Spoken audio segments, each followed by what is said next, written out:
Es un gusto participar de este ciclo de charlas que organiza la Dirección General de Educación y Cultura, en este caso para hablar de patrimonio cultural. Y es un gusto también compartir esta mesa con el doctor José Gómez Lagos, abogado, con alguna incursión en el mundo de las letras, y con quien hemos compartido, también hemos coincidido en comisiones de patrimonio, en la comisión de Club Tacuarembó. Entonces, compartimos con José ese interés por el patrimonio y la cultura. Adelante, José. Bien, el agrado también de compartir esta charla con el arquitecto Freddy Sanguinetti, que ha integrado distintas comisiones de patrimonio a nivel departamental y que ejerce una profesión que tiene mucho que ver con el patrimonio por la parte arquitectónica. Pero además también él es un incipiente creador de cultura y a través de determinadas artes y que esperamos pronto poder estar deleitándolos con alguna de sus obras. Nos han convocado para conversar sobre patrimonio y nos ha parecido que lo primero que se debería hacer es tratar de definirlo o de acercarnos al concepto. En realidad la palabra patrimonio tiene un origen etimológico en el latín y significa de patris, patrimonio, padre, y omnius es el recibir de parte del padre los bienes, la herencia que los padres dejaban a sus hijos y que eran quienes la detentaban y que le dejaban además al hijo mayor. De ahí el pater familia. El patrimonio se compone entonces con la característica de que es transmisible y de que pasa de una generación a otra. Y si bien hay patrimonio público y patrimonio privado, el patrimonio individual que se compone del conjunto de bienes, de derechos y de obligaciones que tiene una persona, en nuestro caso nos convoca lo que refiere al patrimonio histórico, cultural y artístico. El patrimonio artístico que refiere naturalmente a las obras de arte que merecen y que se aspira siempre a preservarlas y no siempre ha ocurrido esto. El patrimonio histórico que refiere a los temas históricos, a todo lo que tiene trascendencia histórica, y el patrimonio cultural que son aquellas creaciones del hombre que también merecen ser preservadas y que son reconocidas como por su valor cultural, que no son solo las creaciones artísticas, sino que son también aspectos como la danza, como la música, y de allí que se hable también del patrimonio tangible e intangible, o material e inmaterial, que ha ido formando parte a través de las sucesivas generaciones de la historia de la humanidad hasta llegar a nuestros días. ¿Y cuándo comienza a formarse patrimonio en nuestro planeta? Y en realidad comienza a formarse patrimonio por parte del hombre desde que el hombre está sobre la tierra. Desde la prehistoria, con las pinturas rupestres en las cavernas o con los monumentos de índole religioso, y a través de los menires, y ni qué hablar cuando aparece la primera civilización, hace ya más de 5.000 años, con Sumeria, y allí en esa zona aparecen también grandes descubrimientos que son de los mejores que ha tenido la humanidad y que la ha transformado a través de primero a través de las ideas y luego a través de la concreción, como ha sido el descubrimiento de la rueda y como ha sido también el descubrimiento de la escritura. Ni que hablar lo que ha sido después la civilización egipcia o la griega, que en 300 años desarrollaron allí una de las civilizaciones más importantes que hemos tenido en nuestra historia, desarrollando y consolidando e inventando y creando el modo de contar, el redactar la historia, el teatro, la literatura, la filosofía, las ciencias y la arquitectónica a través de esos templos espectaculares que lograron crear y que fueron modelos hasta nuestros días, y las artes, y luego lo que fue Roma también, todavía perviven y nos admiramos con sus caminos y con sus acueductos. Y cuando todo esto había transcurrido, había un lugar que no había conocido nada y en realidad no había participado en ninguno de estos procesos de forma integrada, que se viene a descubrir en 1492, o a redescubrir o a reencontrar el continente americano con toda la riqueza que tiene, tanto humana como desde el punto de vista de los recursos y de la flora, la fauna, sus ríos, en fin. Nos ha parecido que rescatar estas cosas era importante para situar el tema y luego para ir aterrizando un poco más en lo que es nuestro territorio, nuestro tiempo, y conversar y dialogar un poco sobre patrimonio a nivel local y de manera más cercana. Quizás ahí, si no le parece mal al arquitecto, se podrían hacer algunas referencias. Ahí es donde empezamos a hablar de patrimonio cultural con los valores referidos a una comunidad. Hablar de patrimonio, como José lo manifestaba, es hablar de historia. Un pueblo necesita de la historia para explicar su presente. Un pueblo y un individuo. Si te pregunto, José, ¿quién sos? Vas a recurrir a tu pasado para dar una respuesta. Los pueblos se proyectan al futuro, pero viven en el presente y ese presente es explicado a través de la historia. Ahora, las comunidades la explican a través de una historia, por supuesto, que es cercana. A veces la enseñanza de la historia nos es dada como algo ajeno, a veces tenemos que recordar fechas y hechos que no nos son próximos. Pero el patrimonio cultural aproxima todo eso. El patrimonio cultural aproxima la historia. Es como una ventana a la historia en donde nos asomamos y ahí se reconocen los valores que le dan sentido a una comunidad. Es decir, tanto como eso. Eso es patrimonio cultural. Acá en este ciclo de charlas se ha hablado de música local, de pintura, del Teatro Escayola, de San Gregorio, Patria Gaucha. De alguna manera todo eso es patrimonio. Sin embargo, cada disertante lo hizo desde su saber, ¿no? Y eso es lo que pasa con el patrimonio. Vivimos en el patrimonio, estamos rodeados de patrimonio desde la cotidianeidad, desde la rutina, ¿no? Y de alguna manera así funciona. El tema es que también hay que darle una visibilidad a eso para que eso se valorice, ¿no? Es decir, ahí es donde entran las declaraciones de patrimonio y ahí empieza a jerarquizarse la cosa. Tuvimos el caso recientemente en Uruguay de la Iglesia de Cristo Obrero, que fue declarada Patrimonio de la Humanidad.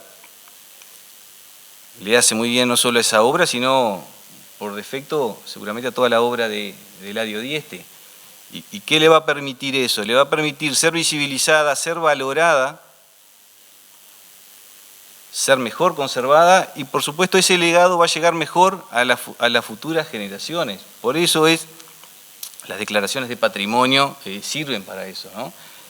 Y nadie va a defender lo que no conoce.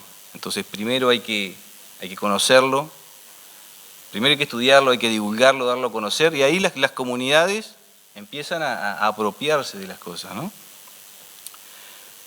La UNESCO internacionalmente es la que ha liderado toda esta movida. Y bueno, a nivel nacional, podemos decir que en el año 71, 1971, se declara, por ley, se crea la Comisión de Patrimonio Histórico, Artístico y Cultural de la Nación. Ahí hay un momento en el que se declaran de interés, como monumento muchas obras con ese fin de preservarlas, ¿no? Y después hay un segundo capaz que a resaltar, ahí en el año 96, cuando comienza a celebrarse en el país el Día del Patrimonio, ¿no? Empieza a ser visibilizado el patrimonio desde el 96 hasta la fecha, con diferentes temas que ponen en la agenda cultural el patrimonio, ¿no? Como por ejemplo este año que toca Rodó. ¿Tenés algo para decir de Rodó? Y de Rodó y del Día del Patrimonio, justamente, como decía el arquitecto, en 1996 comienza el día, se crea el Día del Patrimonio, que por iniciativa del arquitecto José Luis Limni, y rápidamente se convierte en una auténtica fiesta nacional y popular, y cerca de 1 millón de personas recorre ese día los edificios catalogados o considerados de interés patrimonial, los museos, los monumentos, los paseos públicos, las iglesias, los teatros, y además es oportunidad para reconocer alguna personalidad, y anualmente se ha realizado así. También algunas actividades, de ahí que hayan sido reconocidos el propio arquitecto Limni, el historiador Fibel Devoto, también la educación pública, la arquitectura en el Uruguay, Eladio Dieste, Joaquín Torres García, entre otros, y también una tacuarembóense que anda por allí, vinculada un poco al tema de las danzas, tanto del tango como del candombe, en el caso de ella del candombe, Marta Gularte, que es de nuestro departamento, nacida en nuestro departamento también. Y en el presente año viene además con el emblema de que las ideas cambian el mundo. Era lo que decía hoy el arquitecto. Una idea puede, como ocurrió ya en la creación de patrimonio común, que termina transformando el mundo. Y viene muy bien también que el homenajeado de este año sea precisamente un pensador, como lo fue nada menos que José Enrique Rodó, que está reconocido en el país a lo largo y a lo ancho. Casi que no hay una ciudad importante que no tenga una escultura, una calle, o que no exista un camino, un edificio. En nuestro caso, sin duda tenemos ese hermoso paseo que antes se llamó el Paseo Primavera y que luego pasó a llamarse el Parque Rodó, que tuvo antes un portal y que tiene allí el busto de Rodó, pero también tiene aquellas imágenes de aquella famosa parábola de la pampa de granito con el niño y la copa, y en el que era el liceo departamental o liceo número 1, también un hermoso busto de Rodó donde los estudiantes permanentemente estaban allí ocupando aquel lugar y de alguna manera teniéndolo presente. Como decía el arquitecto, y una vez me dijo en una conversación Washington Benavides, el Bocha, dice, Rodó, de quien todos hablan, pero pocos leen. Pero no es la culpa de Rodó que se pierdan de leer a alguien que tiene esa corriente de pensamiento y que fue denominado el maestro de juventudes nada menos. México tiene un premio anual que se denomina Ariel, y su obra precisamente fue muy aclamada y fue dedicada fundamentalmente a la juventud, con un componente muy fuerte de la cultura greco-latina de la que provenimos y de la que estamos nutridos. Sus obras... Sí. No, es que es el desafío que tiene la Dirección de Cultura de difundir la figura de Rodó, una figura que ya en la cultura nacional ha estado un poco dejada de lado, pero bueno, son las instancias que sirven, ¿no? Para eso está el Día del Patrimonio, si no, siempre vamos a hablar de fútbol y política, ¿no? Entonces, vamos a enriquecer la agenda, ¿no? Y eso está dentro de los cometidos de la Comisión de Patrimonio, ¿no? Es decir, la divulgación es fundamental. Y ahí ya capaz que hago una breve reseña de la Comisión de Patrimonio Departamental, que fue creada en el 98, con los mismos fines que la Comisión Nacional, es decir, con fines de investigación, de velar por la preservación y conservación de patrimonio, y de asesorar al Ejecutivo, eso es importante, de asesorar al Ejecutivo en la toma de decisiones, porque cuanto más asesoramiento, mejor gestión de los espacios públicos.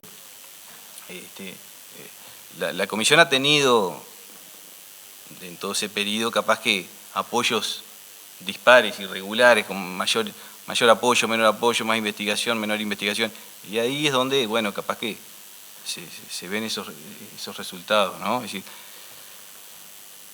me parece que la Comisión, además de tener un funcionamiento pleno, tiene que tener como un departamento de investigación, no sé si eso digo, pero tiene que haber una base técnica de investigación permanente para luego divulgarla. Y en esas dos patas, investigación, divulgación, se va a sostener el patrimonio cultural, ¿no? Lo que te decía al principio, ¿no? Es decir, el conocimiento de nuestros valores, ¿no? Y bueno, capaz que te podría ejemplificar sobre la importancia del asesoramiento de una comisión de patrimonio en intervenciones sobre el espacio público. Acá no hace mucho se intervino, ponele, en las 3 plazas, por ponerte un ejemplo, en las 3 plazas céntricas, en diferentes tiempos, en diferentes momentos y con diferentes intervenciones. En la plaza 19 de abril se hizo una repavimentación, una mejora de iluminación, pero se mantuvo la estructura de Plaza Mayor, la Plaza Mayor, con la estatua de Artigas presidiendo ese espacio solemne, ¿no? Una intervención que capaz no modificó mucho su estructura. En la Plaza Colón, en otro momento, se demuele la vieja fuente, ¿sí? Que ya venía tal vez con defectos, deterioros en su mantenimiento, ¿no? Y se la sustituye por otra fuente, la verdad, el programa se mantiene, pero por algo más contemporáneo, se gana un espacio tipo una explanada, ¿no? Y por ejemplo en la Plaza Bernabé Rivera, en otro momento, capaz que sea una intervención al revés, en la explanada que había, se construye una pérgola y se instala una escultura. También incidiendo significativamente en el espacio, de la misma manera que la Colón. En todas esas intervenciones, una comisión de patrimonio tiene mucho para decir, para asesorar, no para definir, porque en realidad su cometido es asesorar, pero asesorar calificadamente a quienes toman las decisiones, porque a veces quedamos en manos como sociedad de un técnico o de un equipo técnico que puede acertar o no en las decisiones. Y son espacios delicados, son espacios que la sociedad se ha apropiado de ellos, entonces que merecen una discusión, ¿no? De ese tipo. Para eso me parece que la Comisión de Patrimonio siempre puede aportar a eso, a una mejor gestión de los espacios públicos. En el Escayola, acá tenemos la Casa de Pedronzo, también un espacio un edificio privado con afectación patrimonial y con futuro incierto, ¿no? Contarle a los jóvenes hoy que eso fue un consulado francés es como hablar, es como una ciencia ficción al revés, parece, ¿no? Es decir, no lo van a entender. Y si no lo entienden, capaz que es porque está fallando la protección patrimonial, capaz que ese legado del que hablabas, porque en definitiva, si no importa, no se va a legar. El patrimonio, si no importa, va a quedar relegado. Si se pierde, si se demuele, también va a ser irrecuperable. El patrimonio es no renovable, es un bien finito de alguna manera, ¿no? Entonces, todas estas cosas es importante, todos estos temas los trata una comisión de patrimonio. ¿Por qué? Porque, bueno, porque son, digamos, los calificados para hacerlo y en función de tener una mejor ciudad. Nos estamos capaz que concentrando un poco en la ciudad porque es lo que conocemos, pero todas las localidades, el campo, el patrimonio rural es brutal, ¿no? Todas esas manifestaciones que se dan en la Patria Gaucha, que es como un laboratorio de patrimonio, todo eso merece ser rescatado, ¿no? Merece ser estudiado, merece ser divulgado para finalmente ser apropiado por la gente. ¿Qué te parece? Me parece muy bien. Hay mucho para hablar de patrimonio. Tacuarembó tiene riquezas muy importantes y seguramente nos va a faltar tiempo conversar y recordar a nuestros escritores, a nuestros músicos, por mencionar algunos nombres ineludibles. El caso del gran cantante de tango, ¿no? De Carlos Gardel, pero la presencia de José Tomás Mujica en Tacuarembó tempranamente, luego René Marino Rivero, que se convierte en el bandoneonista que eleva junto con Barletta el bandoneón a la música clásica y es reconocido como el bandoneonista más importante del mundo. Siempre me corregía y me decía, en actividad, como que él reconocía a su profesor como el número uno. Nuestros escritores, Circe Maya, Tomás de Mato, Washington Benavide, Enrique Amado Melo, y felizmente tenemos una lista larga, también nuestros escultores, nuestro amigo Carlos Sabaño, José Bulmini, hoy el arquitecto nos hablaba de la estatua de José Artigas con Zorrilla de San Martín. No sé si querés algo más para el cierre o cierro yo. No, solo resaltar eso de que el patrimonio cultural es una construcción comunitaria, ¿no? Es decir, la identidad de un pueblo se define ahí y no hay que andar inventándolo, porque la gente lo conoce. Lo que hay que hacer es visibilizarlo, es investigarlo y es divulgarlo, ¿no? Y no dejarlo que desaparezca. El Teatro de Mérida desapareció bajo las arenas, teatro romano, y recién ahora en el siglo XX lo fueron recuperando, hoy se lo ha ido rescatando, pero estaba enterrado. Y así ha ocurrido con ciudades y demás. Y de ahí que era necesaria la protección del patrimonio a través de resoluciones internacionales, precisamente por las destrucciones que fundamentalmente se realizaban durante los periodos de guerra, que han sido prácticamente continuos. Así que agradecer una vez más y bueno, lamentar no contar con más tiempo para seguir conversando con ustedes. Muchas gracias. Muchas gracias.